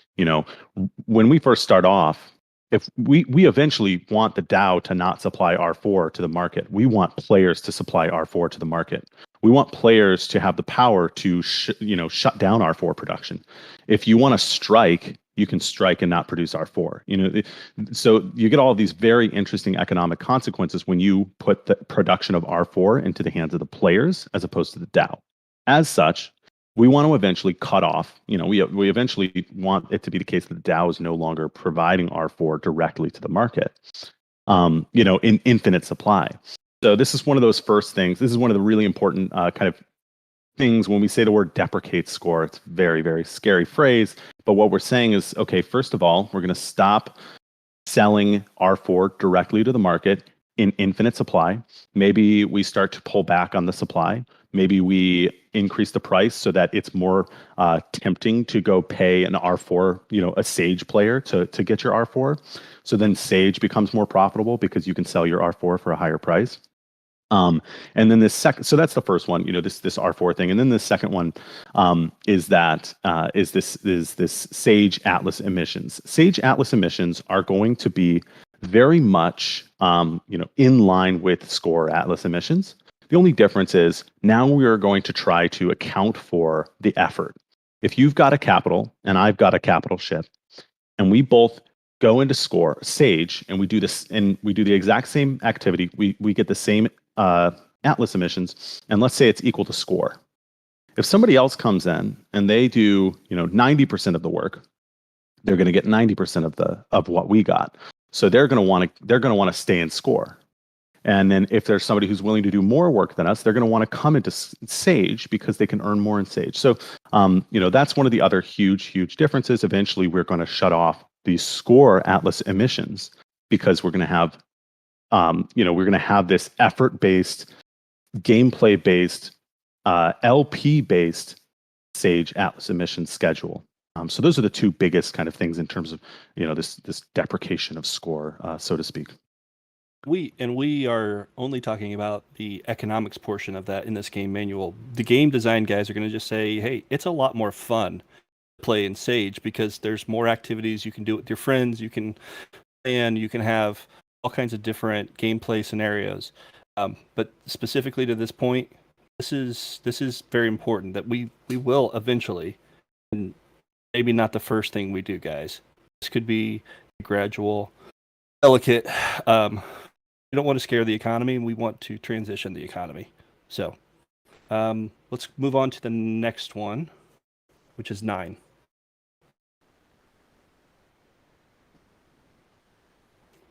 So Okay. this is a fun graphic. No.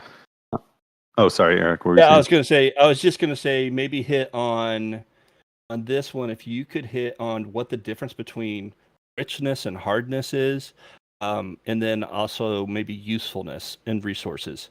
Yeah, definitely. So what this graph is trying to represent is the difference in resource extraction rates of the different ship sizes. And it breaks it down into the different hardness levels of resources. So, for example, a piece of iron is the lowest hardness, and that, or I guess hydrogen's a good example. It has a hardness of 1. It's the least hard material in the galaxy. It's very easy to mine. I think I put in there, you can think of this as like, how difficult to mine is this thing? If it has a lower hardness, it's easier to mine. If it has a higher hardness, it's harder to mine. So if you look over here at the commander bar, you're going to see that the lowest level of hardness, let's think about hydrogen, iron, copper, you're going to have an absolutely massive emission of that resource in the commander ship. So if you show up somewhere, you can extract a ton of that resource. Let's say you go to an asteroid, you're going to be able to extract a ton of that resource, especially relative to the other ship classes. When you go to the hardness level 2, which is kind of this next chunk in that bar, on the same commander bar, you see a chunk there. That's the emissions for a hardness level 2 resource, and so on. And then the lowest, that dark orange color, that is, the most rare resource in the galaxy. That's going to be your emission of that resource in that ship. So if you were to go somewhere and mine for that resource, that is your emissions for that resource. And you can see it's a fraction of what the lowest hardness is. So there's this idea of, there's this feeling of realism and scarcity in the environment. It doesn't make sense if we made a game where diamonds were just as scarce as iron. It would feel very weird and non-immersive. And I always love making this point. From an economics point of view, these could all be exactly the same. For us, it doesn't matter. We're going to balance the economy so that it works no matter what. But from a gameplay point of view, it makes sense for this resource when I finally find, ryanite out in the dark, corners of the galaxy. I'm going to be able to extract just a small amount of that. And what we do in the econ department is this approach is called, we've called it the size of the straw. So you're not limited in your ability to extract. We're not going to put a timer on there. We're not going to put a quantity cap. If you find the resource, you can go and you can mine it indefinitely. However, you're limited by the size of your straw. You might be sucking water through a straw out of the Atlantic Ocean, So there's this idea of kind of, we are manipulating the rate at which you're able to acquire, not the quantities at which you're able to acquire. It's the same concept. It's just a much safer thing to do. So if you look at games like Ultima Online, for example, one of the earliest MMORPGs, they did a quantity cap. And what ended up happening was a bunch of people came into these areas and they were, fighting each other. And then there were basically gangs that were saying, you can't come to this area and collect, wolf skins. You can't do that. And they had a monopoly. And we want to avoid the monopoly problem because it's a problem that can happen in virtual economies that cannot happen in the physical world. Well, it can happen in the physical world, and it does happen, but it's much bigger. It's a much more rampant problem in a video game economy. So that's what this is showing. It's showing how much of this resource can you pick up off of the ground if you're in a commander or if you're in a medium, and you can see an extra small basically doesn't even show up on this graph. It's an air bike, right? How much could you possibly mine? So that's what the graphic is showing. I hope it sounds like maybe this wasn't the clearest graphic, but I hope it's a little clearer now. We go down to the definitions of hardness and richness right there. Yeah. And what's the difference between richness and hardness, real quick? What's the easy answer? So richness is a geographical variable, and hardness is a resource variable. So if you think about iron or copper, those things have hardness. However, a system like mud system 25 or something like that, that is going to have a richness. Richness, not only is it going to influence how much of the resource spawns, it influences the probability that resources spawn. So in a richness 1 area, there's 0% probability of the most rare resources in the universe spawning. It just doesn't happen. However, as you go up into the richness levels, and there are 5 levels of richness right now, as you go to a level 5, you get to much more rich materials. You get more rare resources. They're spawning at higher rates. The only difference here is that, I guess the complication is that rich areas, rich geographies are also very dangerous. They're high risk zones. So you run the risk of being blown up, basically. And then Mandalorian's point, ship size down there right below that on the screen. I think it kind of hits on the difference between ship size and, extraction rates. Go ahead with that, Chris. Yeah, I mean, you can see, so these are just some preliminary numbers, and I think I've already said this, but emphasis in this entire document on the fact that these are early numbers. We've run simulations, we've done the math, we think these numbers will work, but we're not going to know for sure what these numbers should be until we have that Sage gameplay testing. Once we get that testing in, we're going to get a bunch of beautiful data.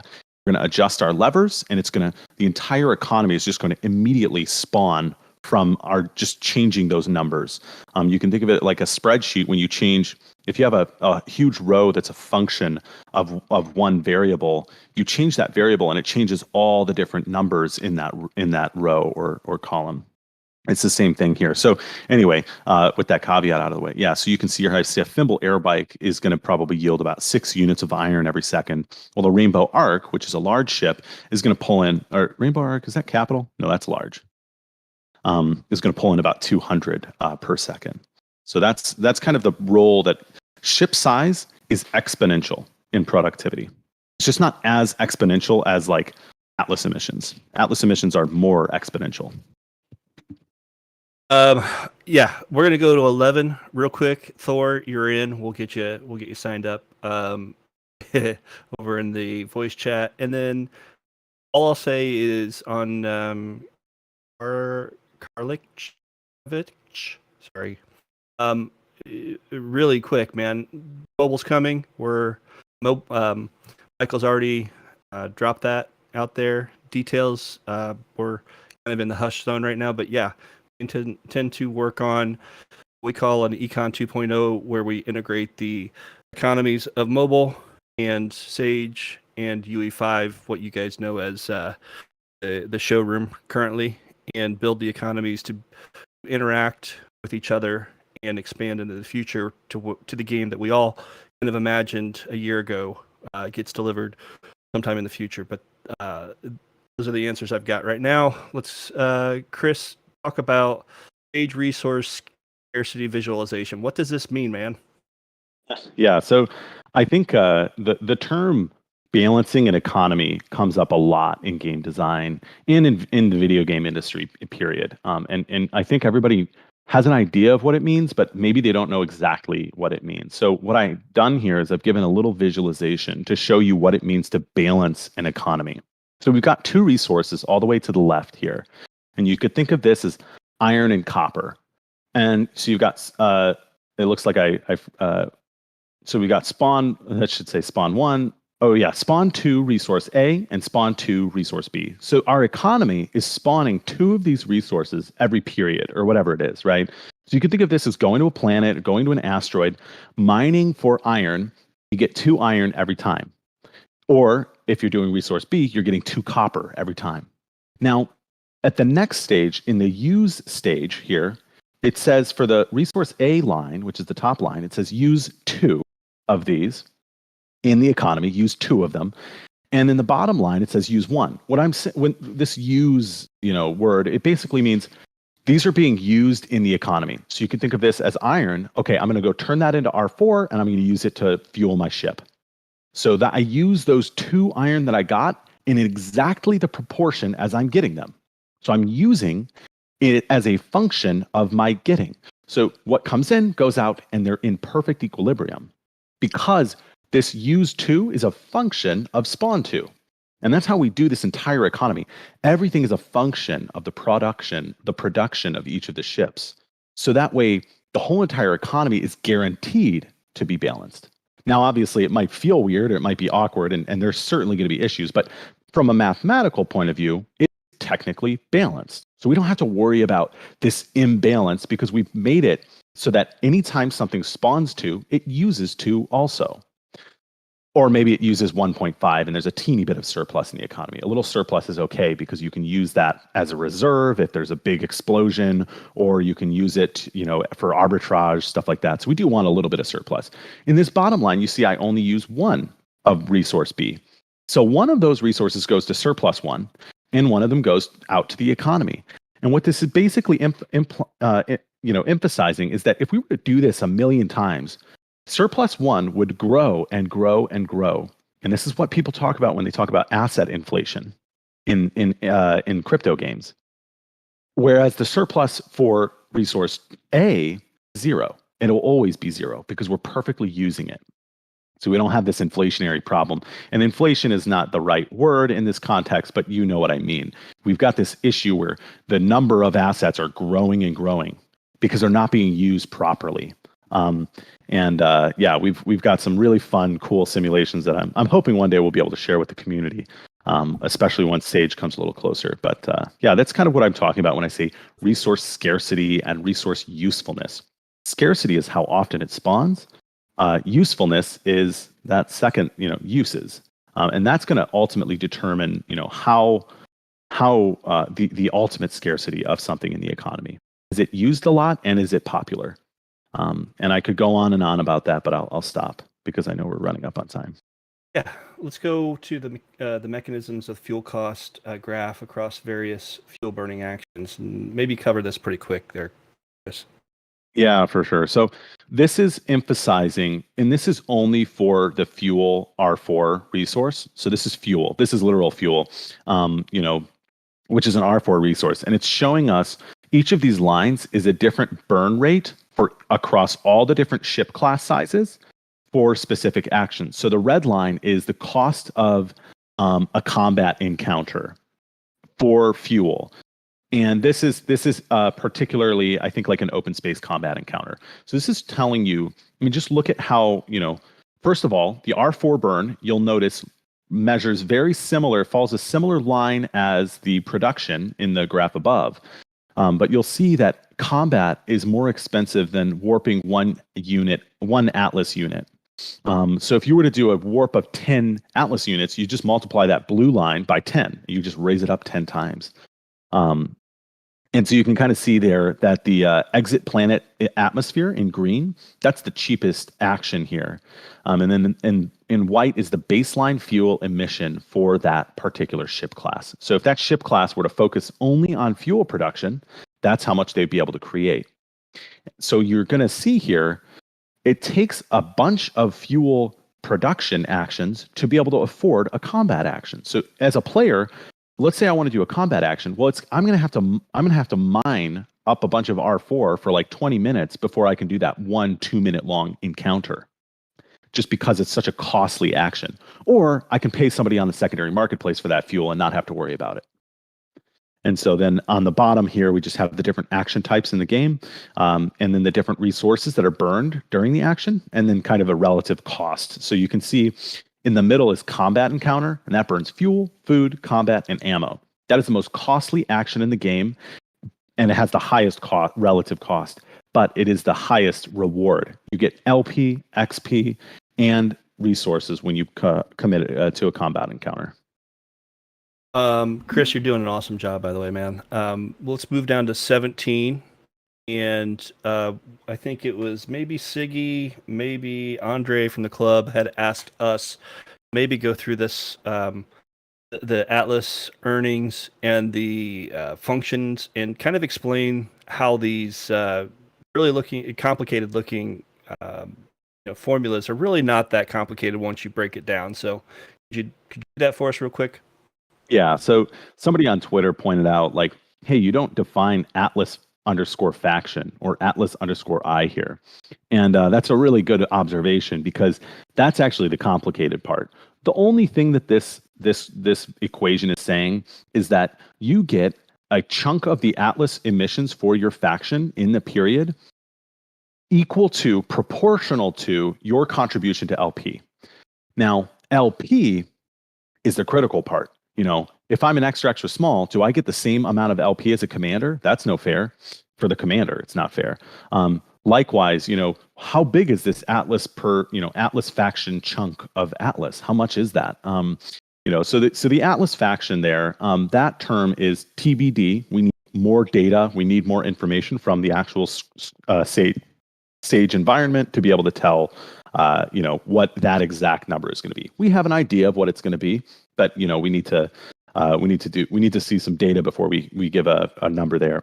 And in terms of LP earnings, we are still not final on those numbers, but you can guarantee that the LPI there, LP sub I, that's your contribution. That is going to be very similarly shaped to, in terms of how much you get of it, to the Atlas emissions, schedule in score right now. So 1 to 4,000, for example, from an extra small to a commander. So there's a lot of stuff in here that is to be determined. All of the functions are defined, but we just need data to derive the values of those that those functions are going to spit out. So it looks scary. All it is a weighted kind of a your proportion of contribution weighted by your ship size, essentially. So this formula, guys, is a lot of the back end of what we give to engineering, and they write into the game and how things function and the actual interactions between different items and yourselves. We've announced this. We have like 30 levers. Do you know the exact number right now? But we call them levers. They're essentially different numbers we can change, or formulas. Go ahead, man. Oh, no, I was just going to say, we just added our 30th yesterday. So I actually haven't told you about that. I had a conversation with the engineers. Sweet. And we decided to throw one in. Sweet. So those are all things while we're testing, we can adjust to ensure we have. So think of it as, kind of you're flying a 747. What are all those things that make the thing go? Those are little adjustments. That's kind of what we're thinking, that we're going to have. We're building this into the actual development of the game so that we can not create a game and then hope it works. It's create a game, create an environment for testing, get data, make decisions based on data, and then grow the economy to the size we need it to be for us all to be successful, feel like we're having fun, get the reward we're looking for, all of it put together. Dante, I think we've got through most of the things we wanted to hit on the document. Turn it back over to you, buddy. Yeah, man. Thank you so much.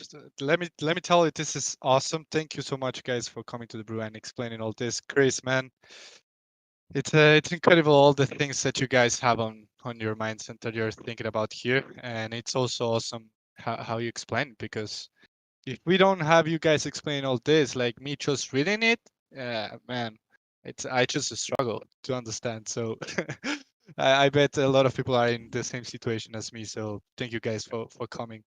Yeah, thanks so much for having us.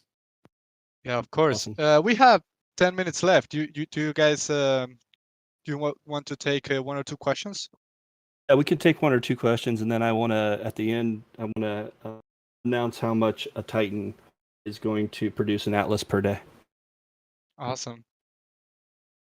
So if someone wants to unmute, let's keep it the questions only 1 per person and super straightforward, so we can have the best use of time here.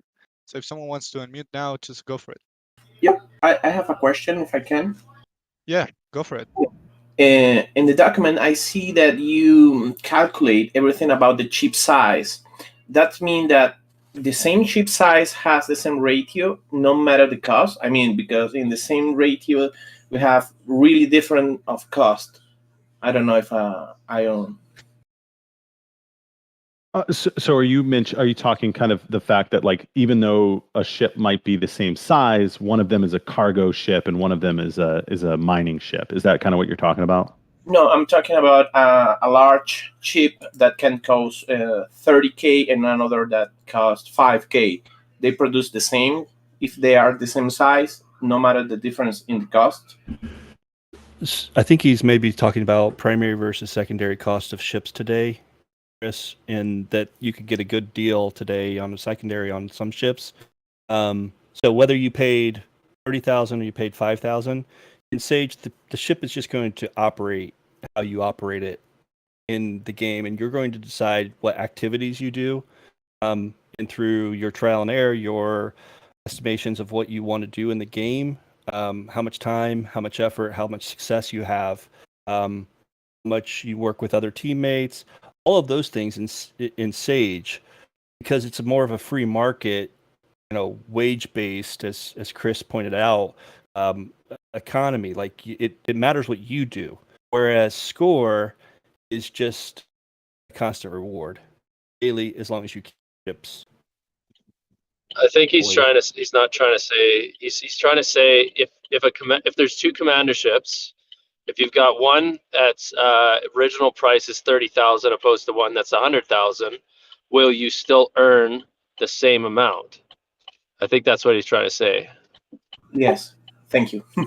It's going to be based on the ship. That's kind of where we went through this. It's going to be based on your ship. And Chris, you can jump in here too. It's going to be based on what you're doing with your ship. So maybe if it's a cargo ship or freighting ship, and you're freighting, you may be able to do that better because of the design of the ship that game design has put in there. So it depends on what you're using your ships for, and that's kind of where I kind of go back to. It's your choice of what you decide to do. You could take a cargo ship or a med tech and go fight with it, but you're not going to be as successful if you took a fighter into fight. So that's kind of that. Hopefully, but the design of the ships from game design should be that if you got a larger ship that is designed to do what it's doing and you're using it for that purpose, that's its best use and best reward. Awesome. Yeah, thank you guys for the answer. I think we have one question coming from Aras. Aras, Yeah. Thank you, Santi. In the first section, the Sage versus Scream, you guys, the last part, it was the open player market, and what I didn't understand about this is this open market a local thing? I mean, any base has its own separate market, or it's like right now the marketplace that we have, it's one for all. So this is a really interesting question. I think that we're still probably messing around with. Obviously, from the Star Atlas ecosystem point of view, it makes sense to just have the single galactic marketplace. I won't go too much into detail, but there's been thoughts of perhaps location locking stuff using. Obviously, everything will happen on the galactic marketplace. There's no question about that. Just trying to make sure that players feel immersed and that they're not buying something halfway across the galaxy and it just pops into their cargo. It doesn't make a whole lot of sense. So that's an ongoing discussion with game design. So yeah, I hope that's a good enough answer. And that might be part of the testing process as well. And also you have to remember some things are just we have to build, the game itself. I would think currently we are leaning towards local markets, but we'll test it to see if we can make it work. And it also might be we launch it one way and then eventually we change to the other way because we've figured out how to do it. So, or there's this constant battle between we'd love to have this, but can we get it in time for you guys to actually get to play the darn game pretty soon? So we go back and forth and try and simplify, and then we expand. So it's Mo, who's project manager and does a heck of a job. We talk a lot about let's go through the stages and then iterate based on the data, based on the feedback we get from you guys on gameplay and also verbally through our social media team here. Cool. Thanks a lot, guys. Cool. Bet, man. Awesome. Let's take one last question. If someone wants to unmute and shoot I a had question. Yeah. Uh, Heard someone. It's pretty easy. It's just clarification on the hardness graphic. You described it as the size of the straw, as far as how fast you can acquire that resource. On the graph, it kind of looks like the hardness level 2 is smaller straw than the hardness level 3. Is that to be interpreted literally, or is that by design? I mean, it depends on how far you want to go with the word literal. That is by design. So the hardness level, it's kind of weird. Like the larger the number, the smaller the straw, if that makes sense. So basically, it's the smaller the straw, the more rare the resource. Essentially, the higher scarcity it will have. So yeah, that level 2 has a lower emission than or I guess the hardness 2 has a lower emission than the hardness 1 because it's more scarce and has a smaller straw, if that makes sense. And it's always going in that same direction, and it doesn't really matter how much has been acquired, etc. Right now, we have no plans of quantity limiting. You can think of a game like EVE Online, where if you want a specific, if you want Tritanium in EVE Online, you can pretty much go out and mine Tritanium for 6 hours, 8 hours, and never have to worry about running out of Tritanium. So that's the same kind of approach we take here. We use, one of my background is more kind of in classic game design. So I try to keep to some of those economic, there's a reason EVE Online has lasted so long.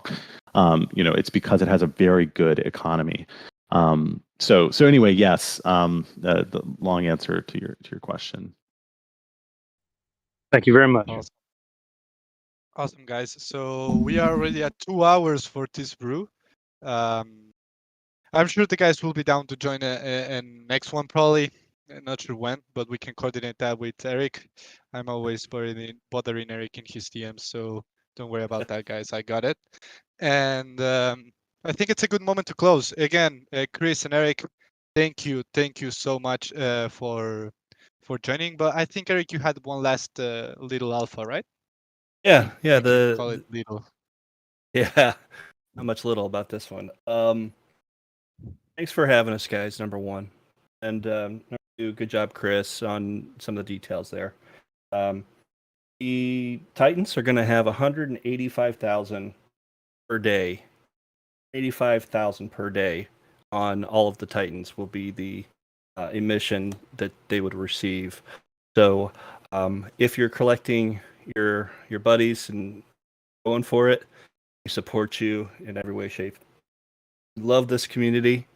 We work our butts off for you guys to try and make what we want is an awesome game and a great environment. But we feel the support. I think it's fair to say it's been trying lately. And if you probably can see from this work that Chris put together and our econ team put together, we're heads down.